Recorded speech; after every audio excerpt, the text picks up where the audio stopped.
In this presentation, we will work an example problem recording financial transactions in both the Capital Projects Fund and the Government-Wide Activities. We're typically going to start out with the government-wide activities being on the accrual basis as opposed to the modified accruals, as is the governmental fund of the Capital Projects Fund, and therefore the government-wide activities should look more familiar to us as we record them. First item, we got the issue of a bond. We got the face amount of the bond, the rate of the bond, and it's going to be sold at 101 or 101% of the face amount. We're going to record that to our trial balance, where we're going to have the beginning balance here. We're going to enter the adjustments and then have the ending balance so we can see how this is all going to be put together. Assets in green, liabilities in orange, the light blue being what would be equivalent to the equity section in a for-profit organization. Net position for the government-wide type activities, the dark blue then being what would be the income statement type of accounts for a for-profit organization, those temporary type of accounts, those accounts that we would expect to close out to what would be the equity section or the net position in the case of governmental accounting. So now we're going to record the face amount of the bond. The transaction will look like this. We're going to put it on the books at $7,484,100. Why? Because we're taking the face amount of the bond, 7410000, times 101%, because we're selling it at a premium.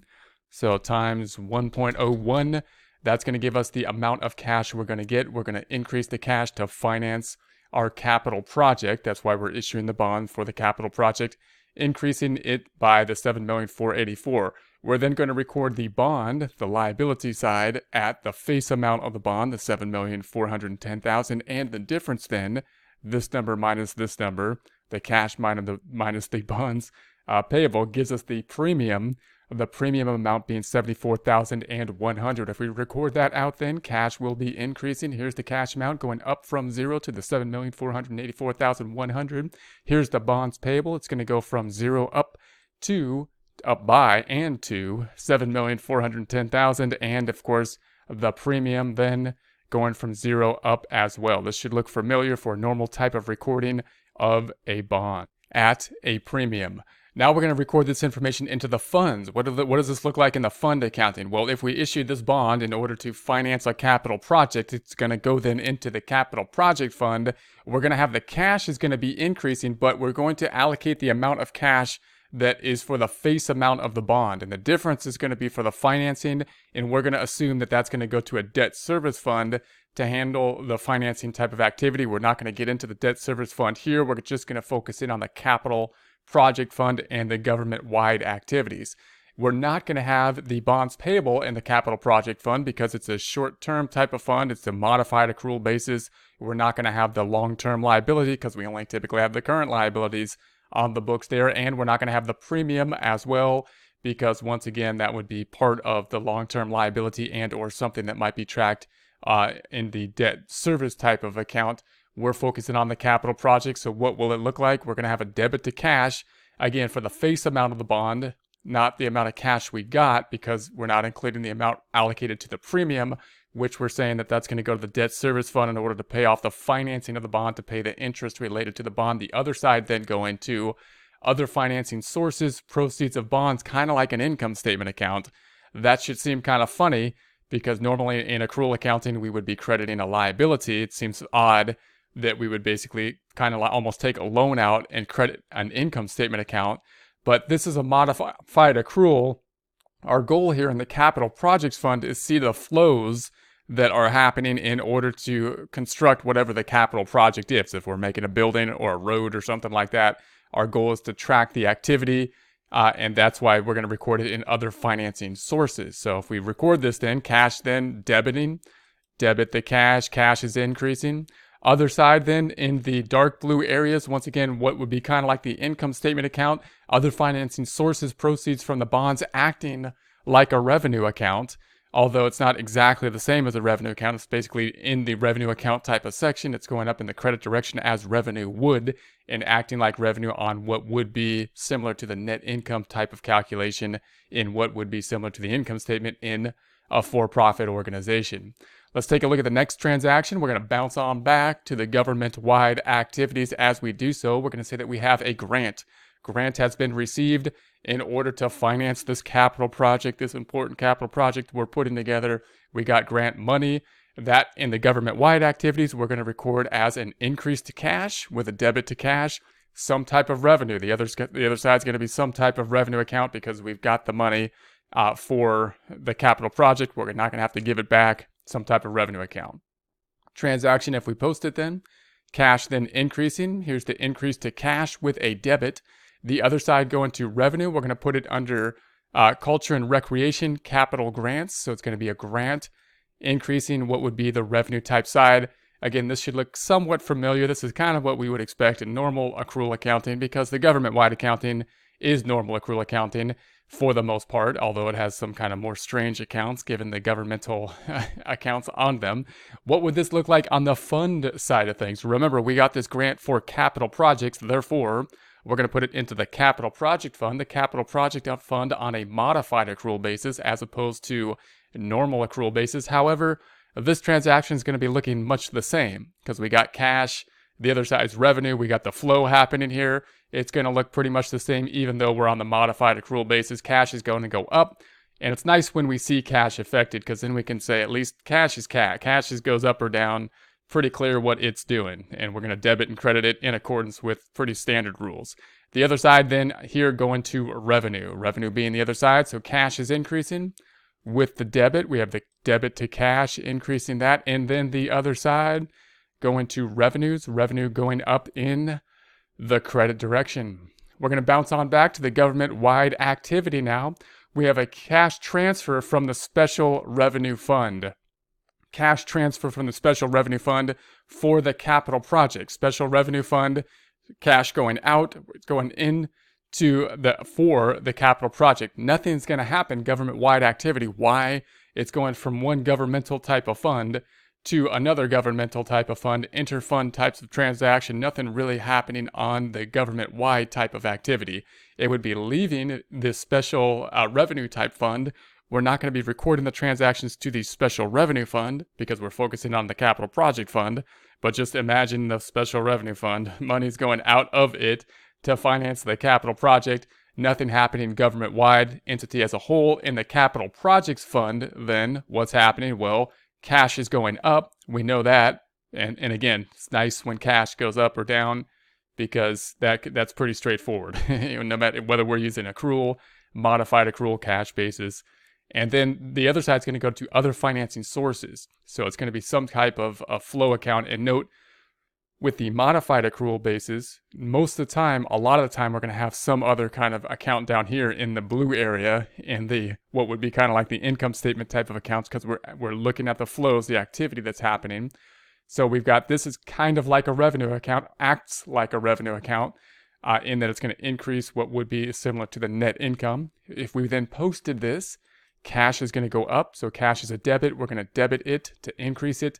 Other side, going to other financing sources, inter-fund transfer. So here's the other financing sources, inter-fund transfer, increasing that, such as in a similar fashion we would see in a revenue type of account, increasing what we would think of as like the net income type of number, revenue minus expenses. This being credits, of course, rather than a net loss, the credits over the debits of this amount.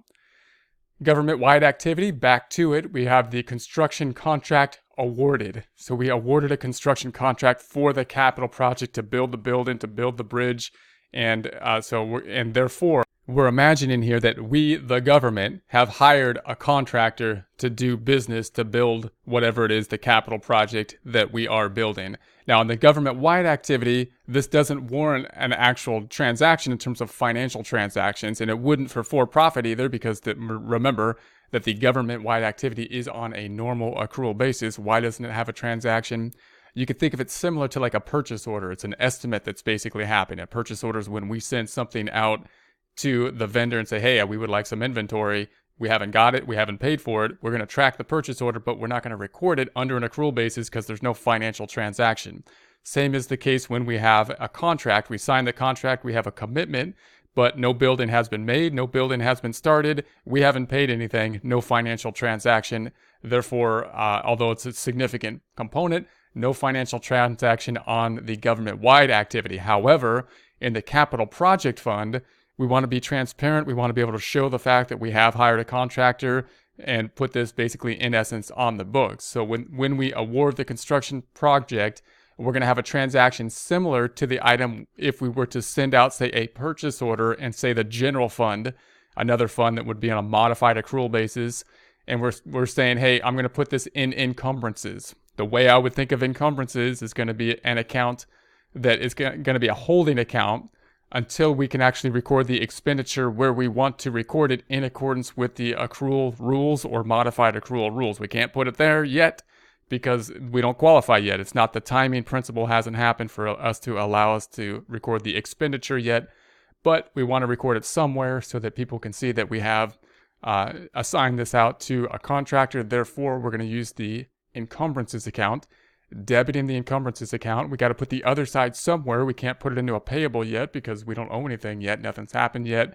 So where do we put it? Just into some account that we stuffed up into what would be similar to the equity section, encumbrances outstanding. So these two, remember, will be always equal and opposite accounts.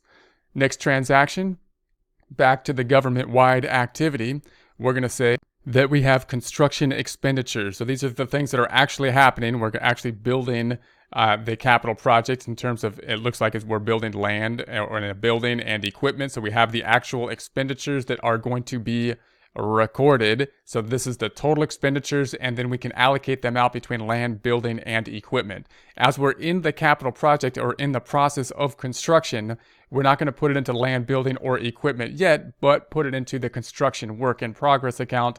That's the account showing, hey, this is in progress. This is going to be a standard type of kind of job cost system that we would be putting together when we have a long-term project in accrual accounting. Basically, everything that you do that's in that project, you're just going to keep on putting into work in process in essence. And then at the end of the project, it's going to be moved from work in process to whatever we made, a building and land in this case. So we're going to increase the amount that we spent on the project so far, government-wide accounting, increasing the work in process. So work in process is going to go up, and we're going to decrease what we paid for it. We're going to say cash. Cash is then going to go down. So cash decreases. It's overdrawn. Don't let that throw you off. And then we've got the construction work in process now on the books. That is on the books as an asset. When we consider what's going to happen to the other fund side of things, when we think of the fund of the capital projects fund, then we know the cash is still going to do the same thing because we spent this for the capital project. We're tracking the flows in the capital project fund. However, the other side's not going to go into an asset of work in process because it's a modified accrual basis. We're not going to put this large capital asset. We're tracking the flow, so we're going to have to put that someplace else. Next, we're going to assume that this project has been completed. So after assigning those costs out, the project is now done.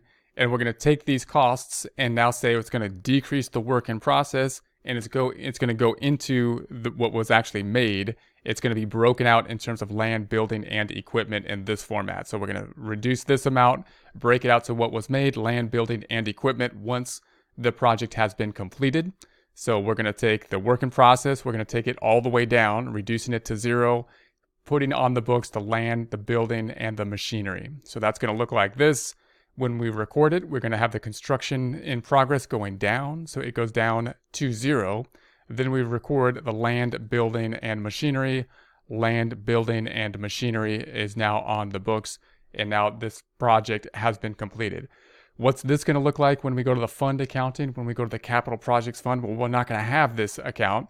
We're not going to have this transaction because what this is doing is taking one long-term asset, the work in process, and reassigning it into a completed or another long-term asset. We don't have the long-term assets in the construction account, because in the fund accounting, because in the governmental funds, modified accrual, we don't have the long-term assets there. So let's take a look at the capital project fund. So first, we're going to consider how to record the construction expenditures. We had the expenditures of the $8,568,000. How are we going to record that in the capital projects fund? Well, ultimately, it's not going to go as it did in the government-wide accounting into an asset account of work in process, or even what we're making a building or something like that, because it's a modified accrual.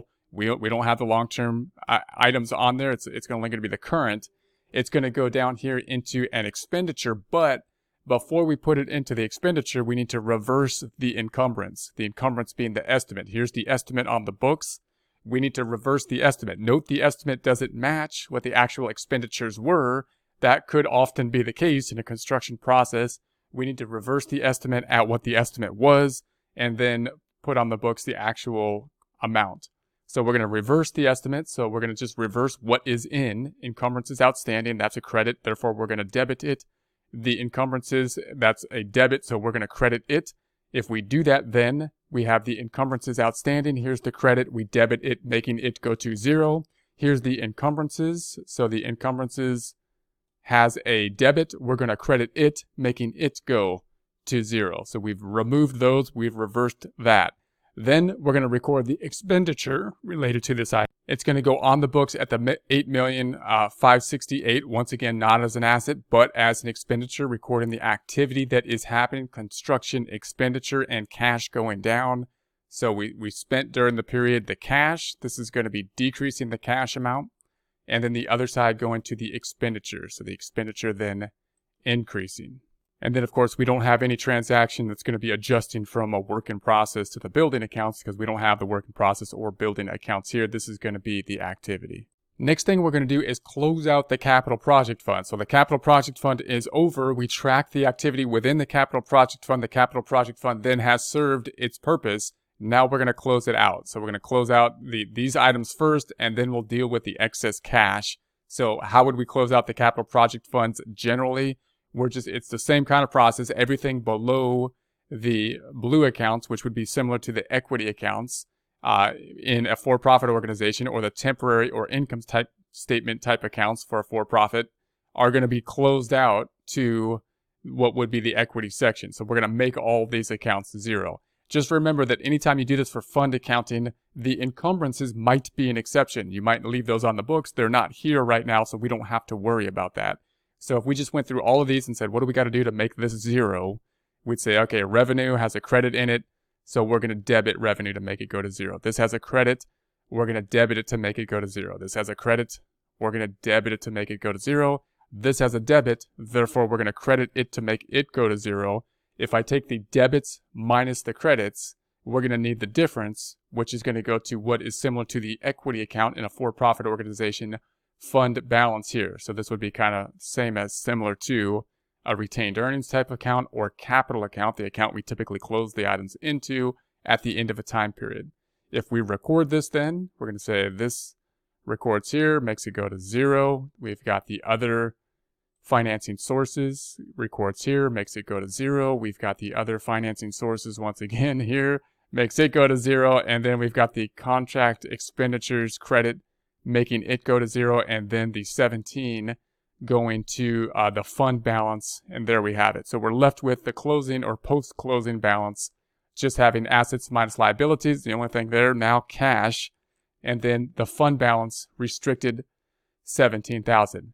So now we got to think, well, what are we going to do with that 17,000? Because the project's over. You know, we don't need it anymore. We got to do something with it. We're going to transfer it now to the debt service fund, because the debt service fund is going to have to pay off interest and whatnot on some debt that was basically assigned for the capital project. So whatever's left over, then we're going to say, hey, we're going to put this to the debt service fund and use it to pay off any kind of interest that is remaining. So we'll do this in 2 steps. We'll close it out. We're going to say that the cash is going to go down, and then we're going to transfer it to the debt service fund. And as we do so, we'll record it to other financing uses, inter-fund transfer. It's going to go from one governmental fund, capital projects fund, out of this fund to debt service fund. If we then record that, we're going to say, all right, cash is here. It's going down, decreasing cash. We're going to record it as kind of like an expenditure on the other side. So this is cash. Cash is going down with a credit. And then we're going to debit what would be similar to like an expense type account, acts like an expense type account. We're going to record it as other financing uses because it's going to be transferred out to the debt service fund. So now once we've done that, now we've got this amount down here in our temporary type of accounts. Again, we got to close it out again. And of course, we're going to close it out to the only equity section account still there, fund balance restricted. So this has a debit in it. We're going to credit it. And then the other side is going to go to the fund balance restricted. and then that'll close out entirely the capital projects fund. Capital projects over, capital project fund is zero. Any leftover cash now has been distributed to the debt service fund in order to pay off any outstanding debts related to the construction of the capital project.